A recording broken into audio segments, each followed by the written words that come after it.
just by way of reminding viewers that to order a retrial, the court has to be convinced it's in the interest of justice. So John Clark, speaking for the appellants, was arguing that it would not be in the interest of justice. Remember now, you have a constitutional right to a fair trial within a reasonable time, and he raised this issue. And I can tell you, Archie, it's clear this is going to be one of the pivotal issues in deciding this case. Look at the timeline here. The men were arrested in 2011 for the murder of Clive Lizard Williams. They were convicted in 2014. We're in 2024 now. It's taken 10 years for this appeal process to take place. And the question is, when would a retrial take place? How long would a retrial take? And would the men's right to a fair trial within a reasonable time be breached if this retrial is ordered?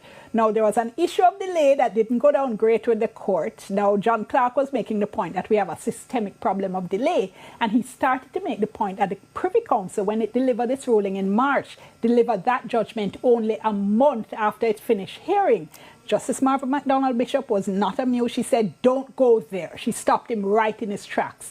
And she was suggesting that it really is an unfair comparison. She said in the local court of appeal, many issues came to them in this matter that they had to deal with. I went back and looked at the judgment. There were 15 grounds of appeal grouped under 6 headings. And she pointed out that the Privy Council just decided that it was dealing with one, which is, of course, the issue of jury misconduct. And one of the issues here really is, I think a lot of people don't realize our judges can't respond in our system to criticism in the public domain. You know, she actually said the words she used were that the court does not have a microphone to answer public opinion. And this really is the only way in which they get to speak, which is within a hearing within the court. So she really was saying it's an unfair comparison.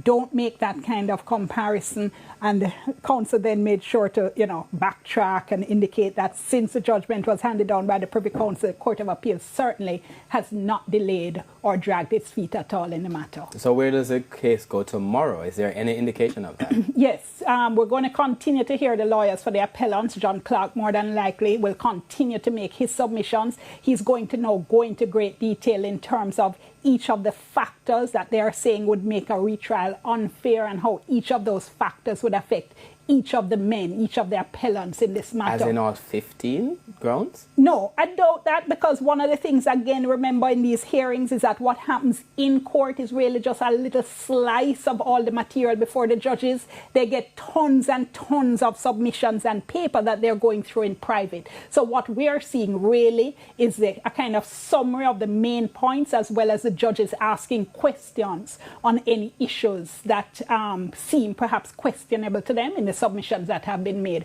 After the appellants finish, then we hear from the prosecution. So interesting days ahead, certainly already interesting days in the 2 days so far, and this continues until the end of the week. And the judge has said several times it is not going beyond Friday.